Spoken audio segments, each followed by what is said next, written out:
The first moment I saw him, I thought he was already dead. Human. Alone. No armor, no weapons, drenched in the dust and heat of the ravaged outpost.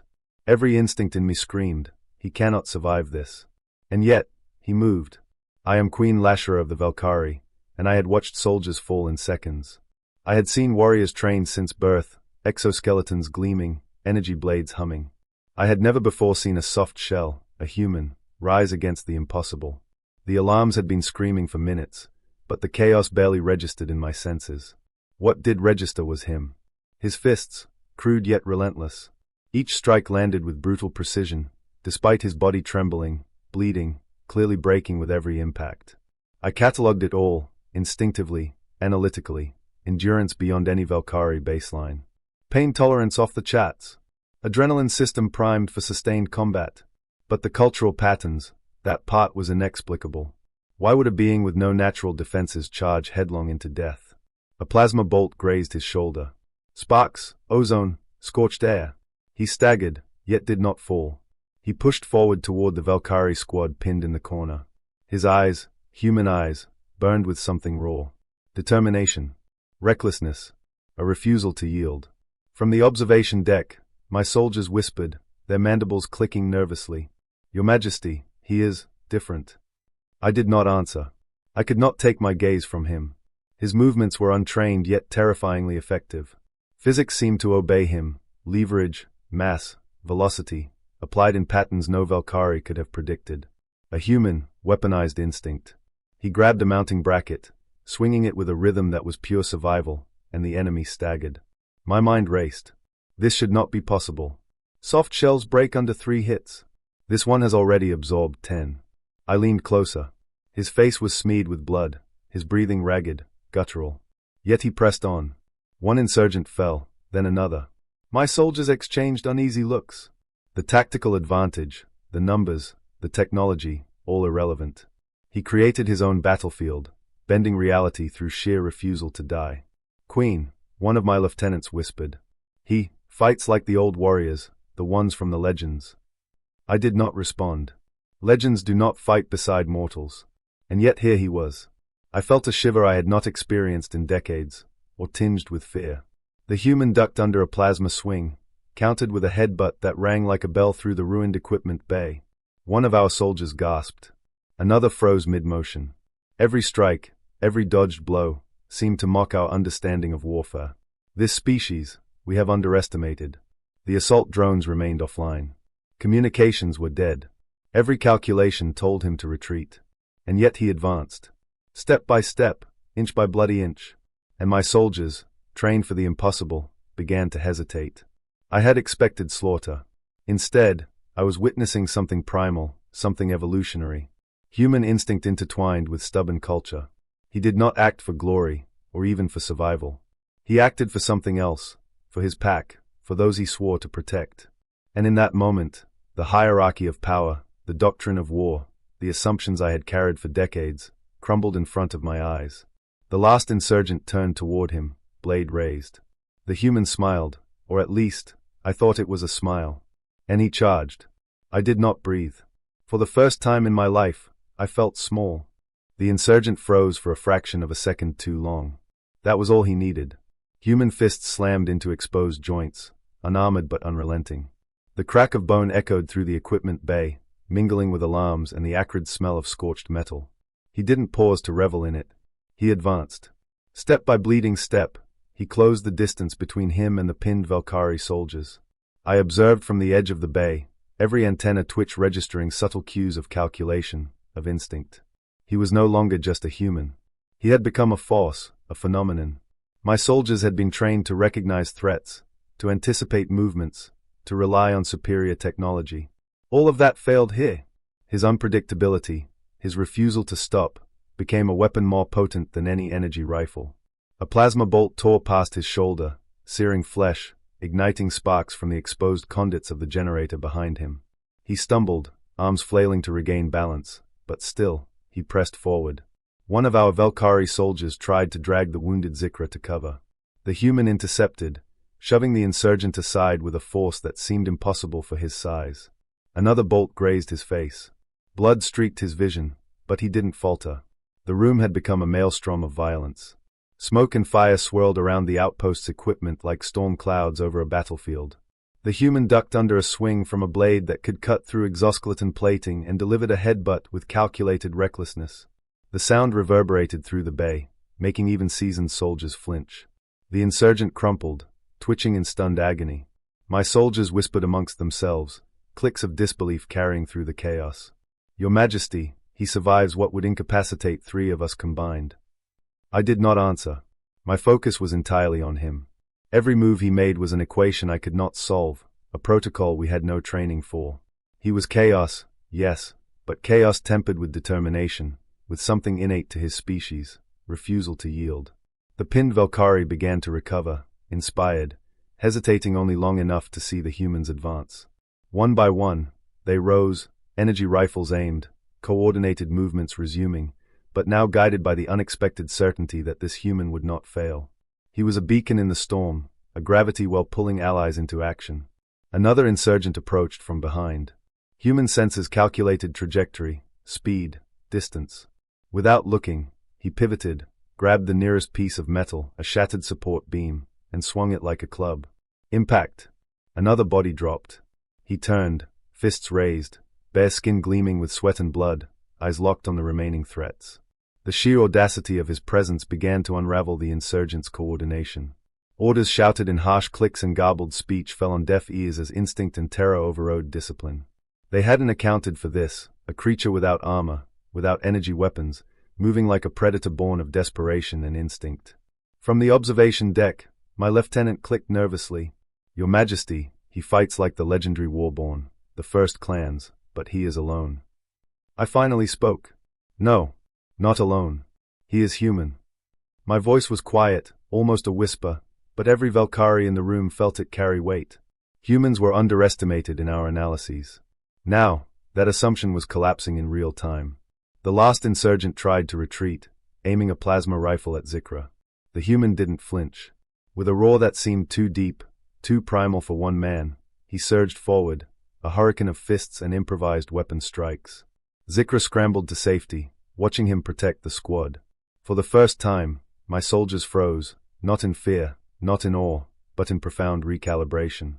They had seen what should be impossible, and yet it was unfolding before them. One being, soft, fragile, human, rewriting the rules of engagement through sheer will. And still, he advanced. I leaned forward, antenna quivering with something I had never felt before, respect tinged with fear. This was no longer a fight about tactics or numbers. This was a revelation. Human instinct had become strategy. Stubbornness had become a weapon. And the consequences of underestimating this species were becoming terrifyingly clear. The smoke hadn't cleared. The acrid stench of burning circuitry clung to the walls, mingling with blood and sweat.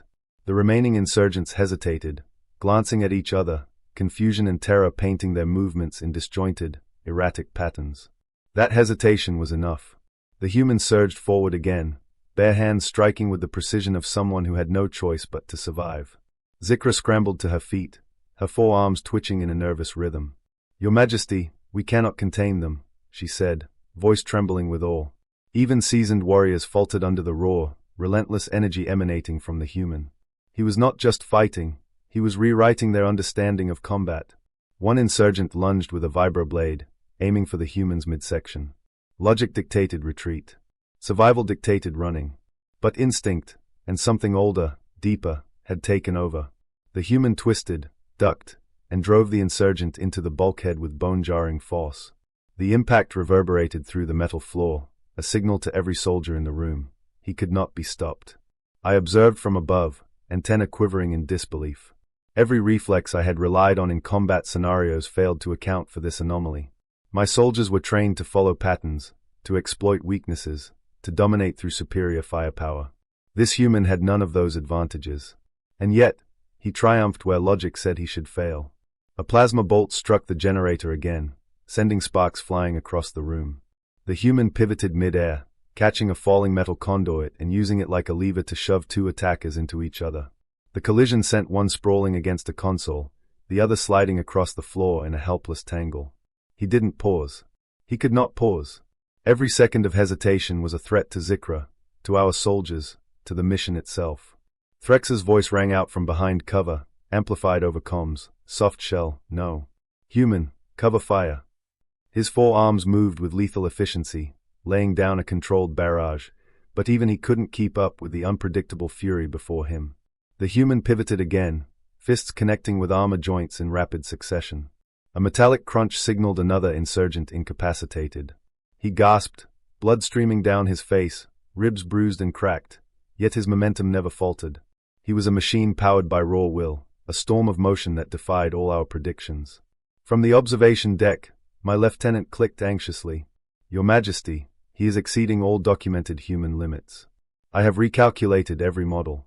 This should be impossible. I didn't respond immediately. I only watched, noting each micro-adjustment he made, every swing, every dodge, every improvised weapon strike. The human was a living study in endurance and instinct, and the data being generated was staggering.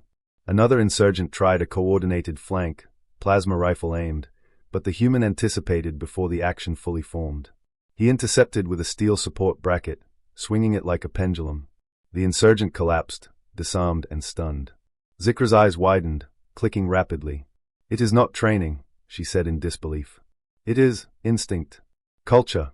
Biology combined in a singular determination. The remaining attackers faltered, hesitation turning to panic. They had numbers, armor, and superior technology.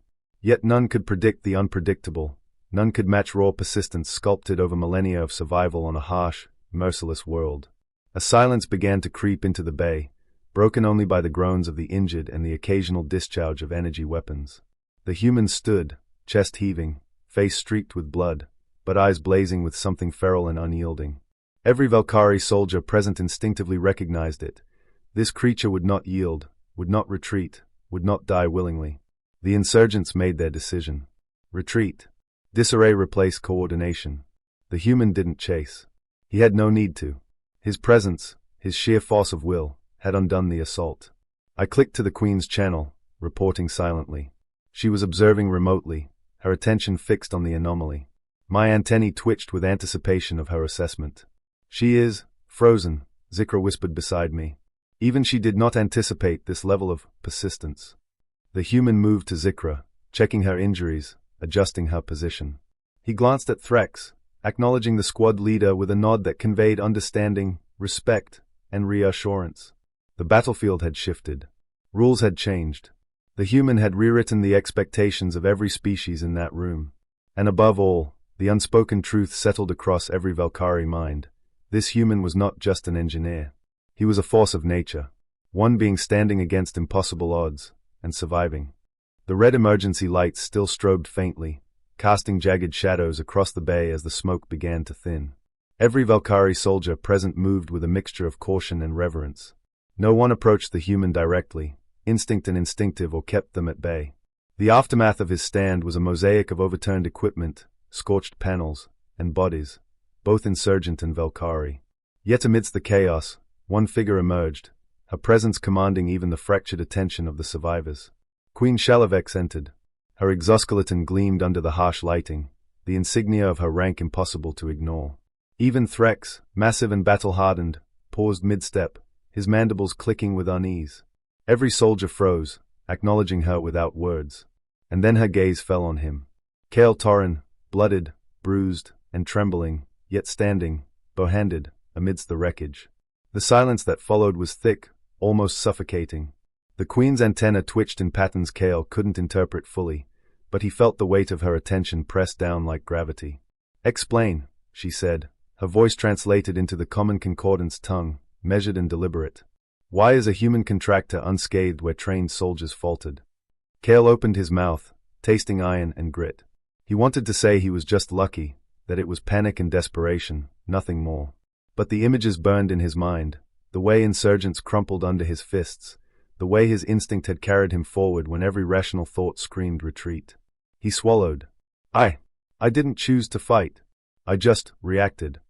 Zikra, wounded but recovering, shifted beside him. Her forearms flexed nervously. "Your Majesty," she said carefully, "this is not training. He is not responding with strategy, at least not in the way we understand it. It is determination. Unyielding. Ingrained." The Queen's compound eyes narrowed. Her attention flicked to Threx, whose forearms rested tensely at his sides. "Commander, did you witness this?" she asked. Threx inclined his massive head. "I did, Your Majesty. I've commanded warriors for 17 cycles. I have never seen anything like this. His actions defy the models, the simulations, even basic tactical expectations." Kale's ribs screamed with every breath, his hands throbbing, yet he found himself unable to shift his gaze from the Queen. There was scrutiny there, analytical and unblinking, but also curiosity. A predator studying a new, dangerous species. The Queen gestured, and a holographic display flickered into existence above Kale's head. It replayed his stand in the equipment bay in stuttering frames. Every punch, every improvised strike, every dodge, it was analyzed, measured, dissected. And the conclusion was inescapable: a human's endurance, pain tolerance, and instinctive loyalty to companions created a type of battlefield dominance the Arcanate had never accounted for. "She is trying to understand me," Kale muttered to Zikra, wincing as he adjusted his position.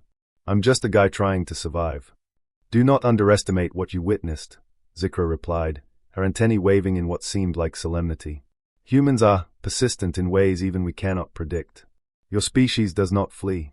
It does not calculate probability. It simply endures, overcomes, and protects its pack."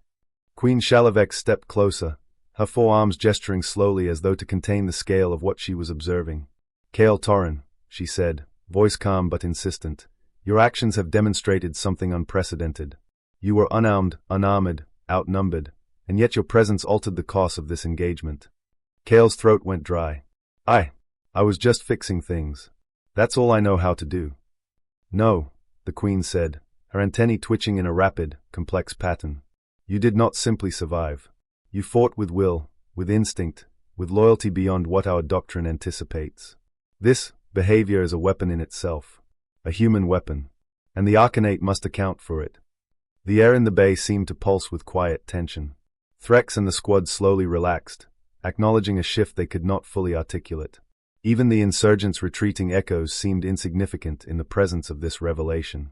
Kale sank back slightly, overwhelmed. He had never asked to be extraordinary. He had never sought glory.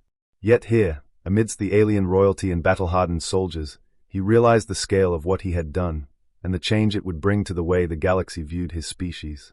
"Your Majesty," Zikra added, "he is more than a contractor now. He is proof.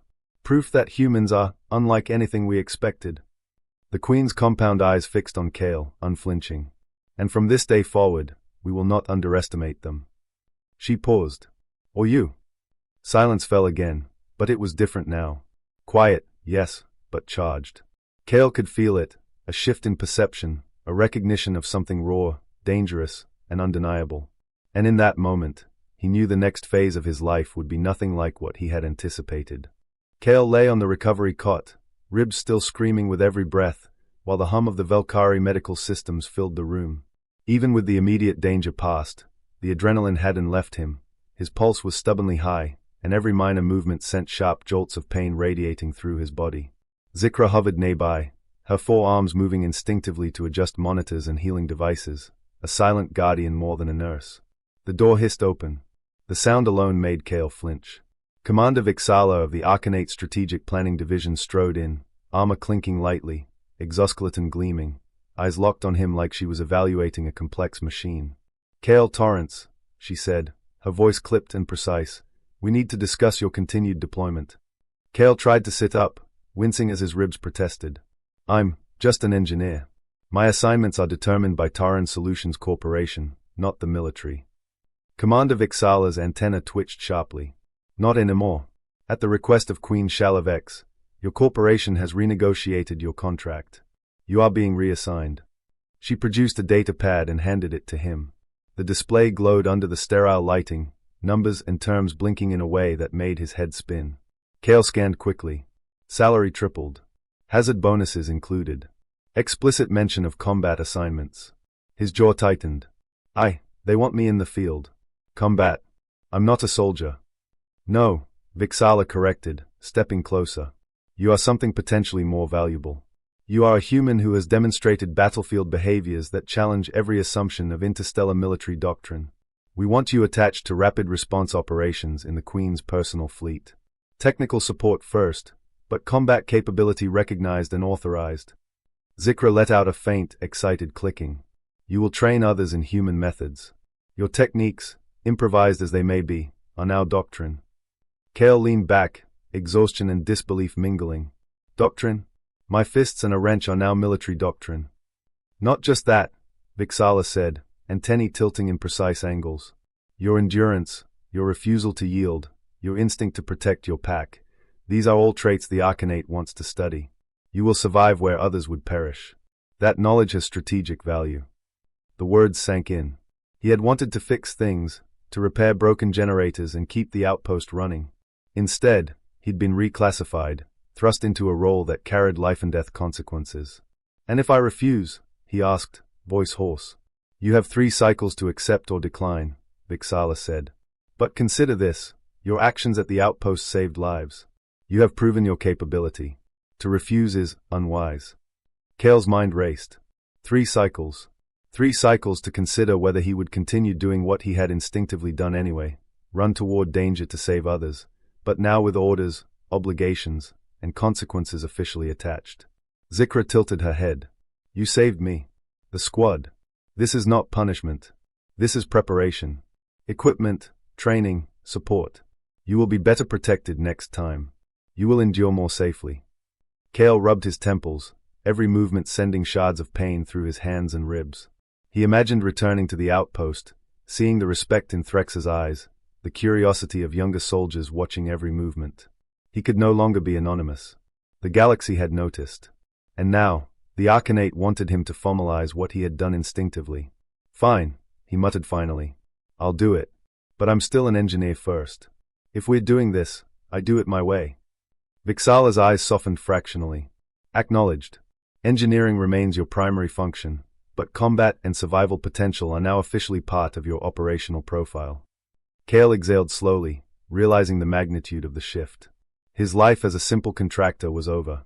The role he had accidentally assumed at the outpost, the human who refused to yield, the unarmed, unarmored anomaly, was now codified. The galaxy would watch, study, and rely on him in ways he had never imagined. Zikra's antennae twitched in amusement. Perhaps after this, we can return to your discussion of Earth coffee. I am curious if it truly enhances this determination of yours. Kale chuckled weakly, tasting blood from his split lip. Yeah, maybe it does. Commander Vixala moved toward the door, her presence a reminder that this was only the beginning. Recovery is complete. Your new orders and training schedule will be transmitted. Prepare yourself, Kale Torren. The Arcanate will be watching and learning from you. As the door sealed shut behind her, Kale stared at the ceiling, the weight of the decision settling over him. This was no longer just about fixing things. It was about survival, strategy, and the terrifying realization that his species' stubborn persistence had changed how an entire interstellar military perceived him. And somewhere deep in his mind, he felt the old instinct stir again, the one that had driven him forward when every rational choice screamed retreat. He was not done. Not yet. The training bay hummed with energy, a vast chamber filled with Velkari soldiers moving in precise formations, weapons raised, armor gleaming under the harsh overhead lights. Kale stood in the center, hands wrapped in light training bandages, still tender from the outpost injuries. He had insisted on observing first, but the commanders made it clear, today, humans teach, Velkari learn. Zikra hovered at his side, her antennae flicking with anticipation. Are you certain about this? They are disciplined warriors, not novices. I survived being surrounded by trained insurgents with nothing but my fists, Kale muttered, rubbing his split lip. If they are willing to watch and copy, maybe they can handle one human lesson. A Velkari squad commander stepped forward, forearms folding in precise alignment. Demonstrate, human. Show us how your species overcomes physical disadvantage. Kale swallowed. He had to make this count. Every instinct screamed to survive, to avoid injury, but these soldiers weren't enemies, they were students. He dropped into a basic stance, recalling the desperate improvisations that had saved lives at the outpost. The first thing you need to understand, he said, voice rough, is that humans rely on leverage, momentum, and endurance. Strength isn't just muscle, it's knowing how to move through pain. He demonstrated a basic uppercut, exaggerated for clarity, then a shoulder throw, using his smaller frame to exploit openings in a Velkari armor dummy. The soldiers mirrored him cautiously, their compound eyes studying every movement, forearms awkwardly mimicking his gestures. Zikra clicked in delight. Fascinating. You rely on anticipation, reaction, and timing rather than brute force alone. I see why you survived. Kale nodded, moving on. Now for endurance drills. He guided two younger Valkyrie through a simulated scenario, multiple opponents advancing while the engineer defended a critical objective with improvised tools. Dummies were replaced with Valkyrie trainees stepping forward, carefully calibrated to prevent injury, but the principle remained: observe openings, strike decisively, and keep moving. The soldiers hesitated at first, uncertainty in their stances. Kale backed a sharp command. Commit. You stop moving, you get pinned. You're slower than your opponent. Use your brain, not just your strength. Within moments, hesitation turned into coordination. Valkyrie bodies moved with newfound rhythm, limbs extended strategically, reacting to imaginary threats with anticipation rather than raw power. Kale's chest heaved, watching them adapt. They were not humans. They were faster, stronger, biologically designed for combat, but the lessons of human persistence were beginning to translate. One particularly large soldier, his armor scarred from previous engagements, tried to mimic a headbutt technique Kale had used in desperation months ago. Kale flinched. No, that's a human desperation move, not a Valkyrie one. You'll break your own neck. The soldier backed off, looking sheepish, but Kale couldn't help a small grin. Improvisation had its limits. Zikra's antennae waved rapidly. They adapt quickly. Your species' methods are unconventional, but effective. Perhaps we underestimated human unpredictability in training scenarios as well as in combat. A loud clang echoed across the bay. A training drone had been accidentally knocked over. Kale groaned. Lesson number 2. Chaos is constant. You don't stop because someone trips over a drone. Adjust, respond, and keep your objective in mind. Hours passed in a blur. Sweat, bruises, minor cuts. The Valkyrie adapted fast, their disciplined minds absorbing human persistence like a sponge. By the end, Kale was drained, every muscle screaming, but the transformation was visible.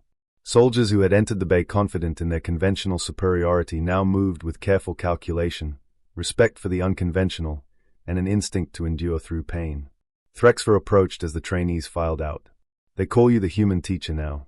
You've instilled something in them that no tactical manual could provide. Kale rubbed his sore hands. I didn't teach them to win. I taught them to survive when the odds say they shouldn't. Survival is the beginning of strategy, Threxfer said, antennae tilting thoughtfully. And humans teach it in ways we never considered. Zikra hovered beside him, clicking with amusement. You are shaping soldiers not through strength, but through resilience. That is a weapon, Kale Torren. Perhaps the most dangerous weapon. Kale shook his head, smirking despite the ache. I'm just a guy showing how not to quit. Everything else is up to them. But as he looked across the training bay, at Valkyrie soldiers moving with a new, almost human tenacity, he realized this. He had sparked something that would ripple through the fleet. His species' stubborn persistence had just become doctrine. The rapid response shuttle landed with a thunderous roar on the outskirts of the contested mining colony. Kale staggered from the cabin, muscles still sore from the intensive training sessions, his bandaged hands clenching reflexively. The air smelled of scorched metal and dust, the same acrid scent that had haunted him at Velshara, now multiplied by the chaos of a colony under siege. Welcome back to the front lines, human, Threxfer said, his mandibles clicking in what Kale had learned was an expression of cautious optimism. Your students are ready. Let's see if theory translates to practice. Kale swallowed. This wasn't a drill.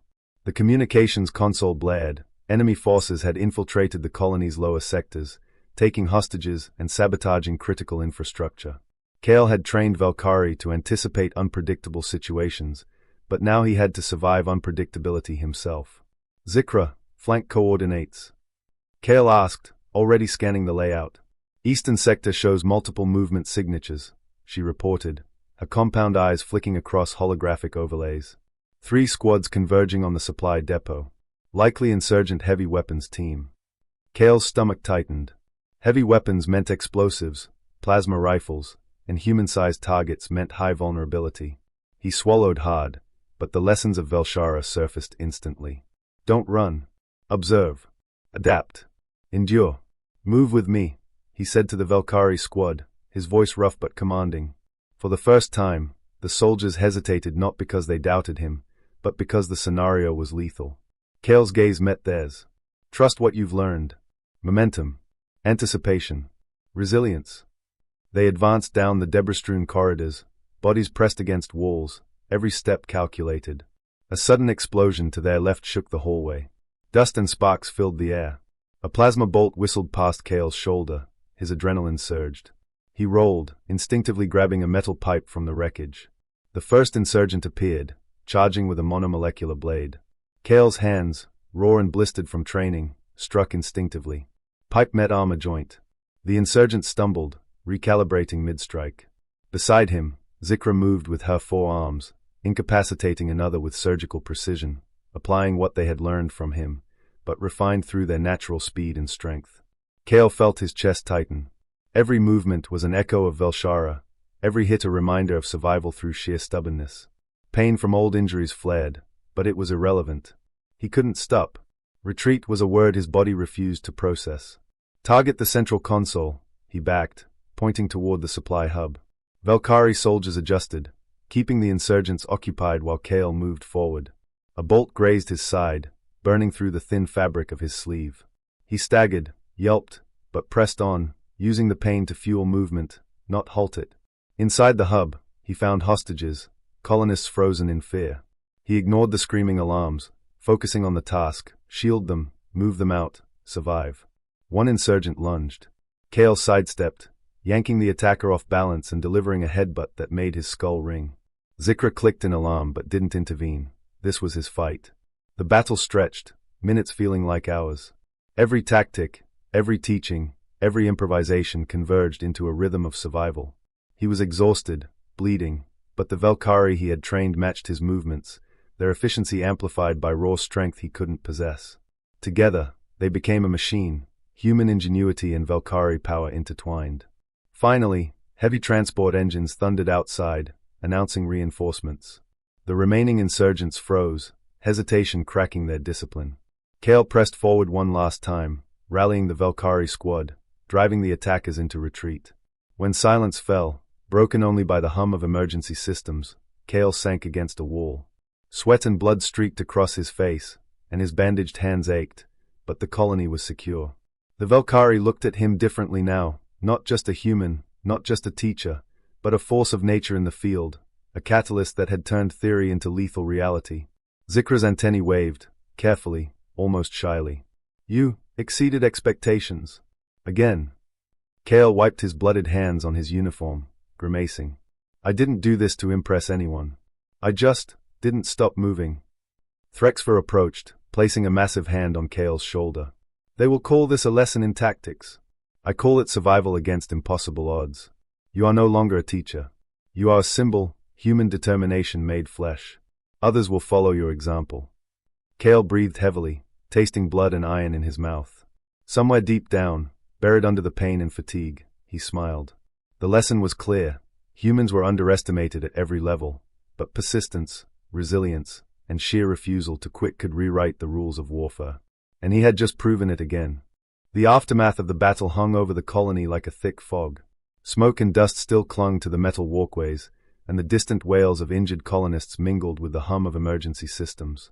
Kale's body screamed at him to collapse, but instinct and stubbornness kept him upright. This was not over. Not until every threat was neutralized. Queen Shal's personal fleet had arrived above the colony, massive warships blotting out the twin suns. Their presence was both reassurance and warning. The Arcanate expected victory, not casualties. Kale watched the dropships land, Velkari soldiers flowing out in perfect formation, their armor gleaming, weapons humming with energy. He was no longer just an observer. He was a participant, a human who had become a pivot around which others now turned. Human, Zikra said, appearing beside him, forearms crossed as she studied him. The insurgents are regrouping in the northern sector. They've barricaded themselves with civilians as shields. Kale's jaw tightened. He had faced impossible odds before, but this, innocent lives as leverage, was something that transcended strategy. We move fast. Surprise is our weapon. He scanned the debris-choked streets, calculating angles, choke points, and environmental advantages. Every lesson from Velshara, every improvised strike, every moment of pain endured, sharpened his mind. Threxfer appeared at his side, mandibles clicking softly. I do not like the numbers, human. But your determination inspires the squad. They will follow you even into hell. Kale didn't respond. Words were irrelevant now. Movement mattered. He led the first wave down a shattered avenue, bodies sliding behind barricades, weapons drawn, eyes sharp. An insurgent squad emerged, plasma rifles cutting arcs through the smoke. Kale dove, using the motion to throw a fragment of metal at one attacker, knocking him into the wall. Zikra spun through the air, limbs a blur, incapacitating two more. The northern barricade came into view. Civilians huddled behind twisted metal. Kale's mind raced. Charging blindly would get them all killed. But hesitation would be just as deadly. He signaled to the Valkyrie. Split. Flank. Keep them off balance. The squad moved in harmony, trained under his guidance, executing maneuvers that would have seemed impossible hours ago. Kale sprinted, weaving between cover, fists, and makeshift weapons ready. A plasma bolt scorched past his ear, burning through fabric and singeing hair, but he didn't falter. Every step, every strike, every push forward was fueled by something older than training, human instinct, sheer stubbornness, refusal to quit. He reached the barricade, face to face with the insurgent leader. Massive, armored, and terrifying, the enemy assumed dominance. Kale didn't hesitate. He feinted, sidestepped, and used the leader's own momentum to throw him into the ground. Pain shot through his shoulder from the impact, but he barely noticed. Zikra and the squad surged forward, securing civilians while Kale kept moving, intercepting attacks, creating openings, and holding the line with nothing but his body and determination. Slowly, systematically, the insurgents were driven back, their discipline fractured by the unexpected human resilience. Above, the Queen's fleet fired warning strikes, dazzling and disorienting, giving Kale's team the final advantage. The insurgents broke completely, retreating into the shadows they had crawled from, leaving chaos and ruin behind. The civilians were safe. The colony had survived. Kale stood in the debris-strewn street, bleeding, bruised, and utterly exhausted. He had become more than an engineer. He was a force of nature, a human emblem of unyielding persistence. Threxfer approached, placing a massive hand on his shoulder. You have done what we thought impossible, the veteran soldier said. Not with weapons, not with armor, but with will alone. Zikra hovered beside him, antennae waving. You are remarkable. The human's reputation in the Arcanate will never be the same. Kale wiped blood from his face, managing a tired, ironic smile. Yeah, we're just stubborn. That's all. Queen Shal arrived, her presence commanding even in the post-battle chaos. She studied Kale, her compound eyes analyzing every scar, every bruise, every indication of survival. You have taught us a lesson that cannot be measured in technology or strategy, she said. The greatest weapon is not built in a factory. It is carried in the heart, and yours will not break. Kale exhaled, finally letting himself sink to the ground. Pain coursed through him, but pride, strange and unexpected, followed closely. He had survived, led, and inspired, not because of training or planning or luck, but because he refused to yield. The Arcanate soldiers began referring to him in hushed tones, Kale the unyielding. Human. Persistent. Unkillable. And in the cold calculus of war, that would prove more valuable than any weapon. The twin suns dipped below the horizon, casting long shadows over the colony, and Kale, bruised but unbroken, realized something fundamental. Survival wasn't just about avoiding death. It was about refusing to surrender, even when surrender seemed logical. That simple truth would echo across the stars and across history.